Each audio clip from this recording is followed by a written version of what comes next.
Et il avait un statut tellement particulier qu'on refusait le rapprochement avec sa famille, puisque sa famille est en Corse. Et justement, les autorités judiciaires refusaient qu'il soit rapproché et ramené en Corse parce qu'il n'y avait pas de prison en Corse qui était capable de lui accorder ce statut. Alors permettez-moi de dire que je trouve que ce prétexte est méprisable parce que chaque détenu a droit au rapprochement familial et en effet il sollicitait à chaque fois de la part de l'administration pénitentiaire et même du ministère le rapprochement à la prison corse de Borgo et à chaque fois ça lui a été refusé parce que soi-disant dans la prison de Borgo on ne pouvait pas lui assurer la sécurité à laquelle il prétend.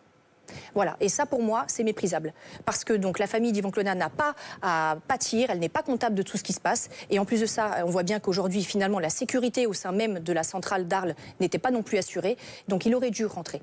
Il aurait dû rentrer dans l'île. Voilà, ça c'est inadmissible. Dernière question, maître Sandrine Pégan. Vous connaissez bien les prisons puisque vous êtes sur le pénal et vous avez des clients qui sont détenus dans les prisons. Quel regard vous avez sur ce qui s'est passé? Est-ce que vous aussi, comme nous qui sommes extérieurs, mais est-ce que vous qui connaissez mieux les prisons, vous dites il y a un truc qui cloche? Alors, particulièrement par rapport à cette affaire, je suis très touchée et très affectée, moi, par la cause nationaliste corse pour en avoir défendu. On peut penser ce qu'on veut. Mais dans cette affaire, je ne peux qu'accuser l'appareil d'État dans sa généralité. Pour moi, l'État est juridiquement responsable de ce qui s'est passé hier pour Yvan Colonna. L'État doit assurer la protection au sein même des prisons.